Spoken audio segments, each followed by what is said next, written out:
On this episode of the Dubcast, part of the Roundball Australia podcast network, the under-23s avenged their first up loss to Myanmar at the MSIG Serenity Cup, defeating Myanmar in the final 1-0, which came off the back of their semi-final victory over Vietnam 2-1, a tournament that the side grew into, and we'll get into it, as well as a ton of transfers. And we've crowned some NPL Women's Premiers in the state of Victoria. And I know Burke is super excited about that. But we're going to make a wait. We're going to build the anticipation so that Burke can go off and celebrate that the particular team that were crowned Premiers. My name is Poletti, and Burke, I mean, we've just got trophies galore to celebrate today. Yeah, it's good stuff. I love when we have trophies to celebrate. It doesn't come too often. So I'm glad it's here. It is indeed. So, as we talked about last week, the Matildas had a meeting with Vietnam in the semi-final, the host nation of the MSIG Serenity Cup, also previously known as the AFF Women's Championships. It's a 2-1 victory. This was a pretty clinical performance from the under-23s. That could have ended vastly differently if Vietnam had just been a touch more accurate with their shooting, and they certainly made the Matildas work for it late, Burke. Yes, they really did. It was an interesting game. The goals came early. Thank you to Letitia McKenna for setting up the first one and then scoring the second one. That second goal was crazy. Left-footed, long range. I don't think she's left-footed either, so killer. Um, but yeah, Vietnam, they were tough. The crowd was banging. Obviously, it's the home nation, but it was so cool to see that like huge sea of, red supporting Vietnam, I which mean, was the camera awesome. kept on cutting to the Prime Minister, who was Yeah, like on his feet for basically the entire 90 minutes. Like, as he should be. I hope he's still on his feet. He should be. But if yeah, only, no, if only other politicians could get into it as football as much as the Vietnamese Prime Minister did. if only, if only. But yeah, they definitely, the last 10 minutes were very, very tough. Um, I, at that point, had thought about tweeting about how I remember quite clearly thinking, wow, we haven't put a foot wrong. I should post that. And then I thought, wait, I won't post that because what if I jinx it? So instead, I posted about not posting about that as to not jinx it, which then inevitably, of course, jinxed it and Vietnam scored. So that was really fun. And all I could think was, wow, I'm so glad I hadn't tweeted that. Yeah. We got there though. We got there. It was a very hard slog, but we got there. Vietnam Yep. really put them through their paces, I feel. Yeah, it was a very, very hard slog, and sort of, if like I know I said on last week's episode that us getting worries about how the senior side were going to go with the Asian Cup if the under 23s with presumably a very similar formation style of play was any indication, but the way they handled this Vietnam game sort of quelled some of those fears, and then the 1-0 victory over Myanmar quelled them even more. Just this idea of it had to be it was a very tough victory for the Matildas. Myanmar certainly made them work for it, not scoring until the 65th minute through Holly Furphy, which ended up being the game's lone goal. It was 18 Keane who had the primary assist, and I can't remember off the top of my head who it was who had the secondary assist that set the ball up I for Keane. think it's Georgia Cassidy. I want Yes, to that say does it's Georgia sound about Cassidy. right. She had Yes, an just absolute game. she did, but like just that goal, just the lead up work to it, and then the cross in, like you could just tell that it caught Myanmar just slightly off guard, which is something that the under 23s weren't doing earlier in this tournament. So it's kind of increased my confidence that perhaps maybe the system that Montemiro wants to employ can work out at the Asian Cup. But I mean, a trophy's a trophy, and you win these games however you need to win them, right? Yeah, absolutely. was a very long game. We had 7 minutes time added on in the first half, and then 6 minutes added on at the end of the second half. Like this was long, long football. And yeah, I think they stepped up really well. It was a different starting 11 to what they had in the semi-final, which, shows that they can still get the win regardless of the personnel on the pitch. I think it's a real testament to the players as well, because they had, like, what was it, one day before the tournament started? Like, they showed up and then they were on the Yeah. pitch and they were playing. So they really grew into the tournament, and it worked out in the end very well. I can imagine if we had have lost this game, we would be having a very long conversation about the lack of preparation that they had. But because they won, we we don't have to. Maybe we should anyway, because I don't think it's very fair that they had to show up one day before the tournament started and then play in the tournament. But I No, digress. it's not. And actually, that is a very good point to move on to because it does give a good tangent to something else I was going to bring up, which was the starting 11 for this game compared to the first game. It was basically a completely different lineup. And when I said like the first game of the tournament, which was against Myanmar, do you think that that was an admission by Palacides that perhaps maybe he got his lineup wrong, given the 2-1 loss to Myanmar to open the tournament? That it was a lack of preparation time? Is the answer somewhere in the middle? Like what do you make of that call in I hindsight, reckon knowing that the tournament was won by Australia? I reckon it's probably somewhere in the middle.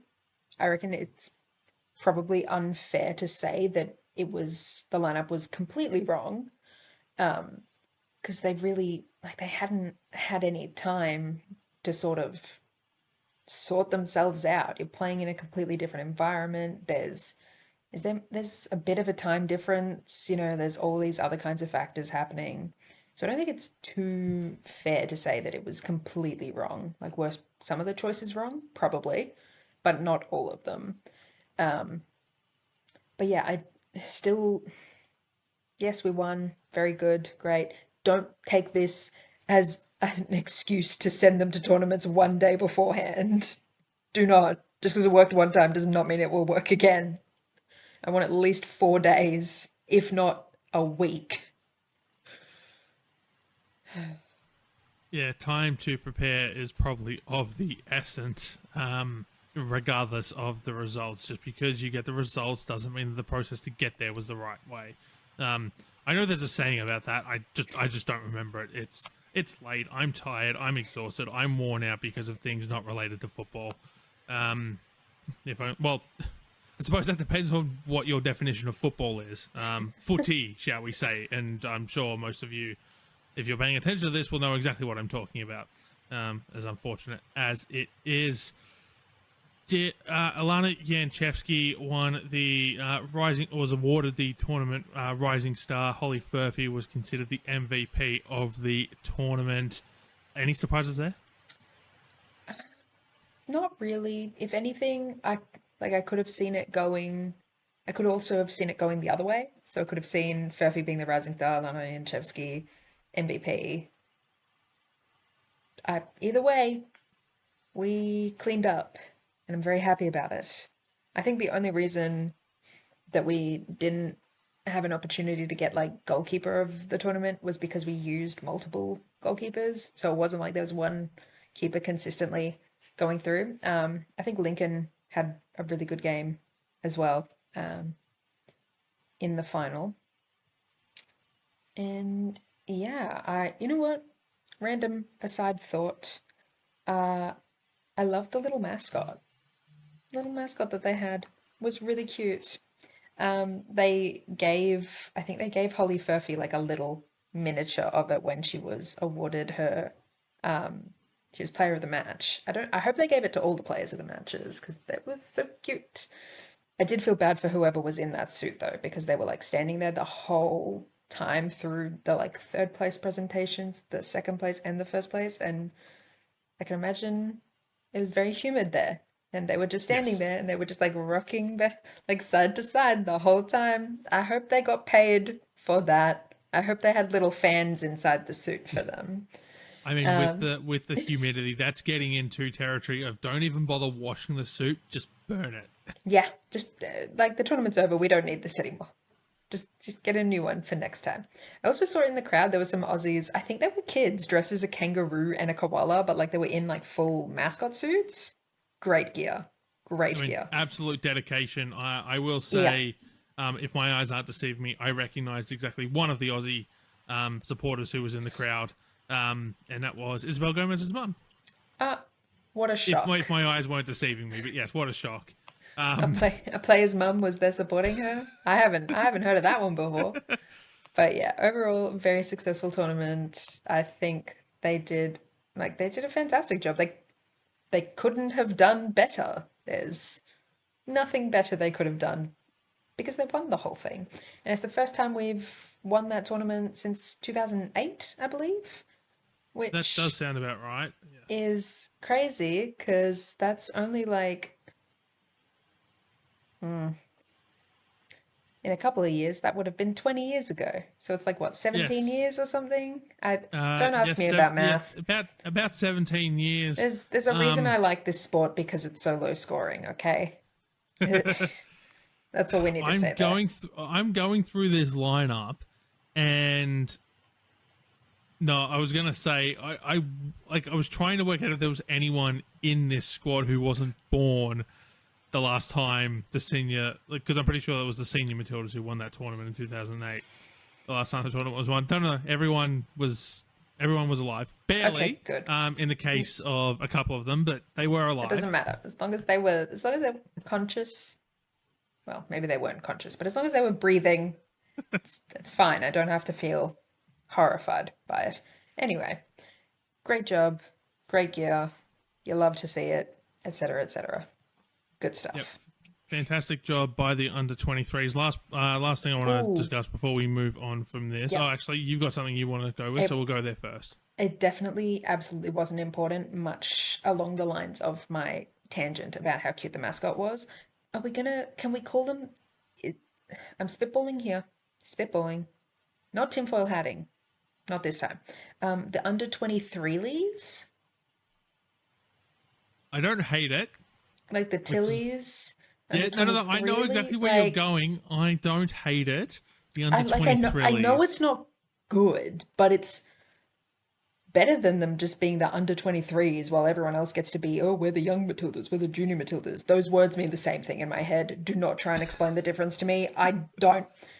They're all children. They're all children. It doesn't matter. Under Well, 23 Webster's leagues. dictionary says. No, I'm kidding. Okay. I'm kidding. Do not quote the I'm dictionary to kidding. me. Don't do this. Under 23 leagues. I don't know. That's where I'm at. That's where I'm at. No, no, I don't. I don't hate it. I'm sure this is something that will grow on me. The next time they play a I'm tournament, and we'll start using it I unironically. will be forcing this upon the people from here on out. Sorry, guys. Whether or not you want them to be called the under 23 leagues doesn't matter because I do. And this is my show. It's Yes. not. I'm part of this show, but I'm the captain now. Under 23 leagues it is. You're welcome.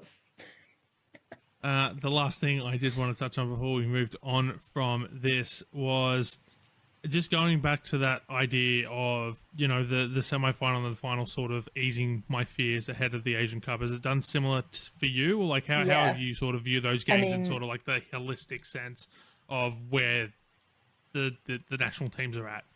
yeah, I think it definitely makes me feel better about it all because if that's what the under 23 leagues can do, there's nothing to say that the senior Matildas can't have the same sort of success.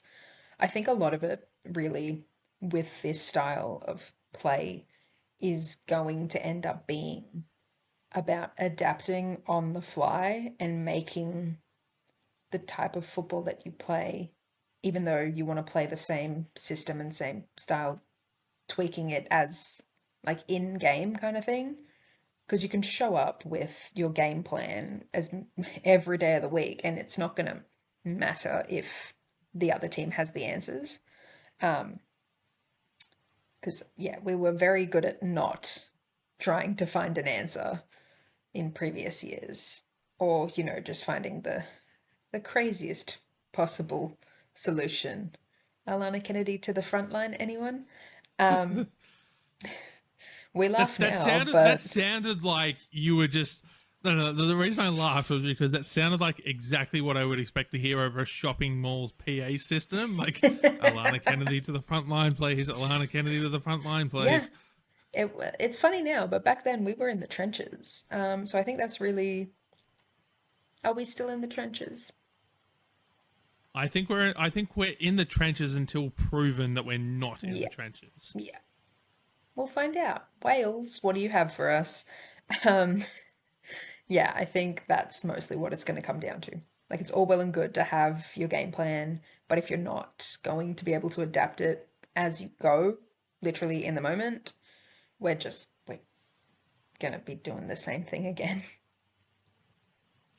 And we've only got a few months to find out what that is going to look like, and hopefully it's good.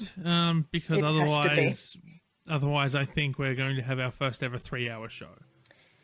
That, and maybe I just won't be on the show anymore. I'm gonna do something so drastic. Like, we're going to have our first 3-hour show or our first 30-second show, and Burke may or may not be here. I would err to the side of not, but we'll find out. We'll find out. You know what else we're going to find out right now, Burke? What? Where everyone's going, in case you haven't been paying attention. We have some transfers to tell you about. Now, on the last episode, I did mention this, that I forgot Nikki Flannery and the loan deal because it wasn't actually announced by a club. Well, this move was announced by a club that happened like a few hours before we recorded, and I just left it off the rundown because I'm an idiot. But Melina Ayres is back playing football. Burke, she will play with the Newcastle Jets the upcoming A-League Women's season after taking a season off and having a personal break. How good is it going to be to see Melina playing football again? So good. So good. Also, it's crazy that we missed that because I think I brought it up in the chat before we started the pod Yes, as well. yes. How did we do that? Because That's I'm an idiot. crazy. There's your answer. I mean, I didn't help you, so there. We're all in this together, I guess. Yeah, that's great. I'm so excited.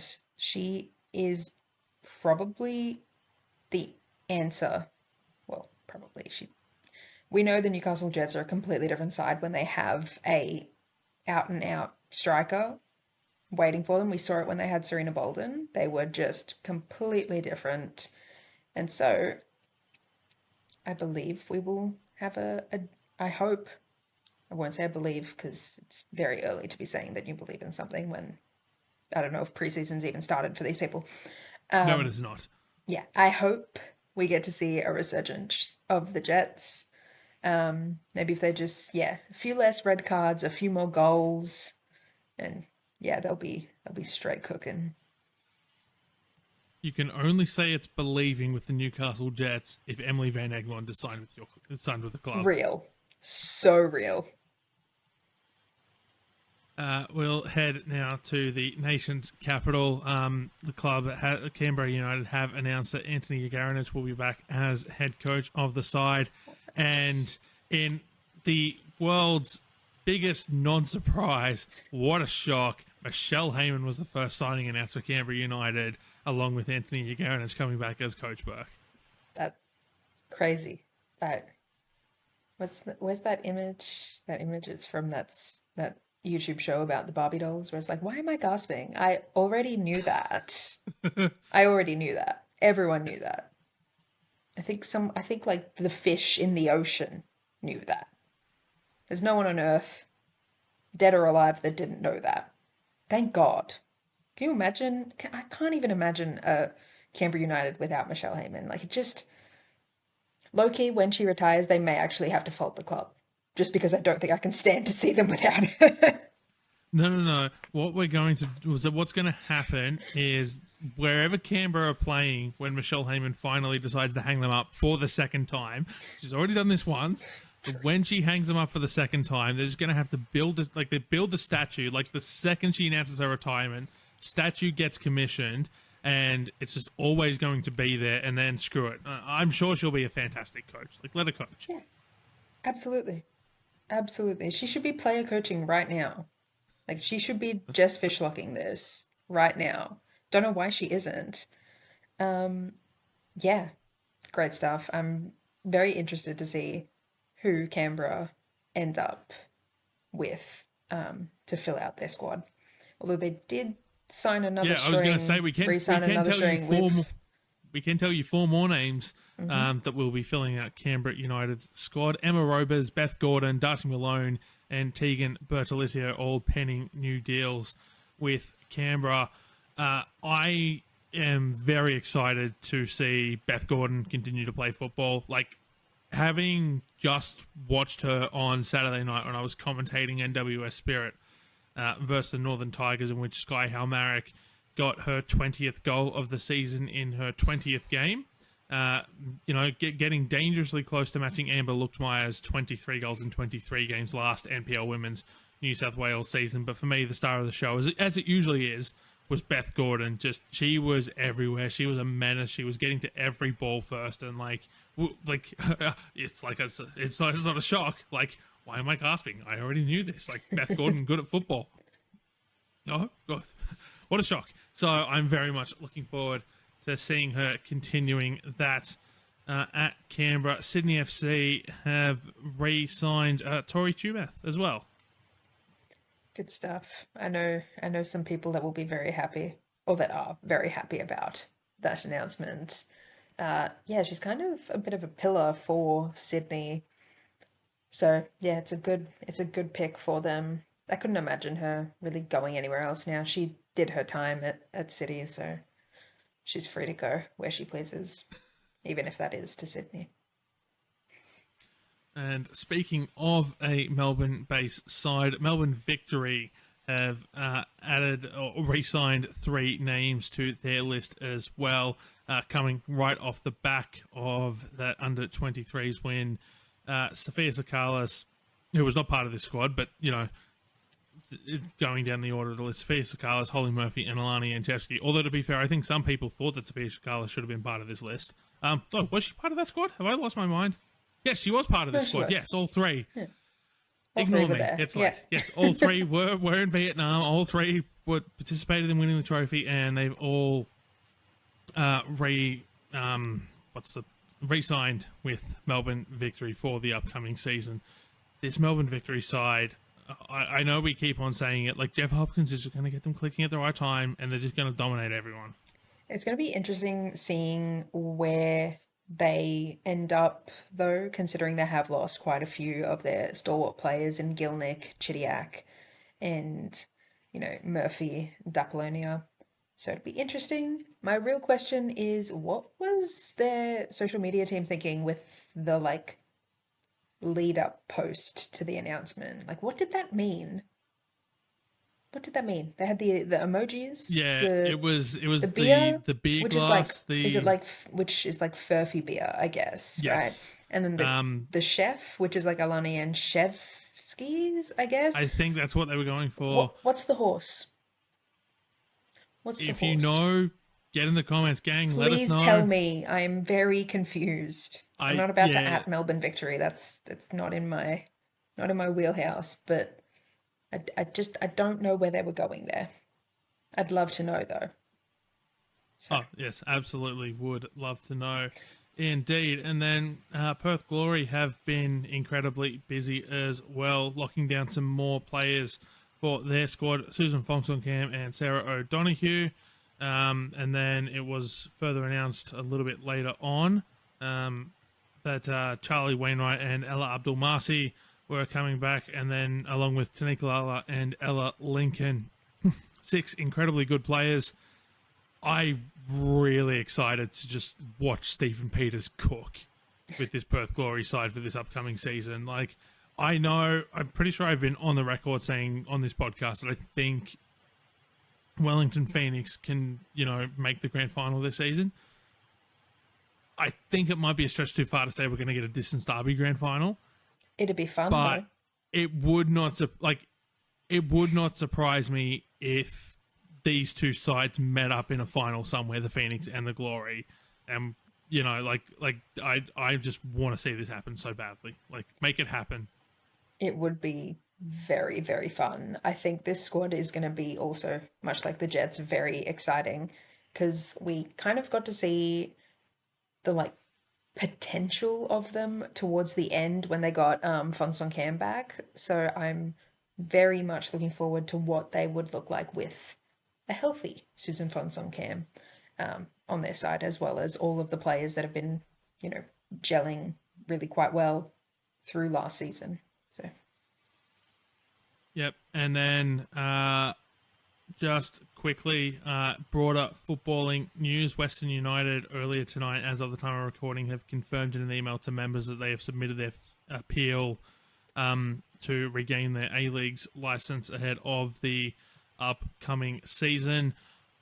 I believe that verdict is due to be handed down either late next week or early the week after. I think after the point of appeal, the first, the board, the independent board that deals with it, has 8 days to respond. So that would put the timeline as late next week. We'll have an answer. So hopefully when we're bringing you a full episode of the podcast again, we will have hopefully positive news to talk about as it relates to the future of Western United. But we'll round out our show today heading back down to Victoria, where you are, Burke, and Heidelberg United were crowned NPL Women's Victoria Premiers. And I thought it was very touching in their social media posts that they put out. They just ended it with the last line for Keeley with the black and yellow love hearts, which I thought was incredibly touching. yeah, me too. Yeah, I'm really happy for the team.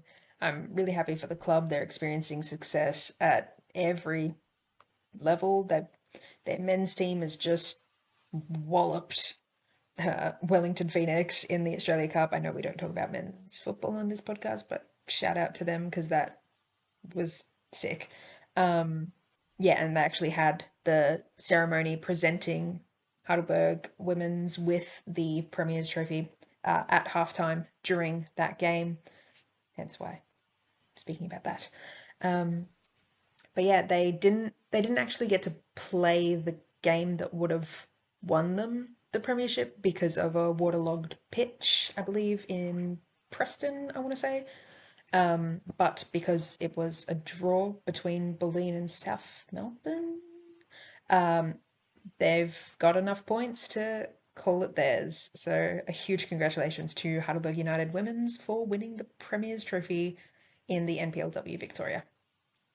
I mean, as we just talked about with the under-23s, that it doesn't matter how you win the trophy as long as you win the trophy. And if you don't if you don't have to play the game of football to win the trophy, that's even better.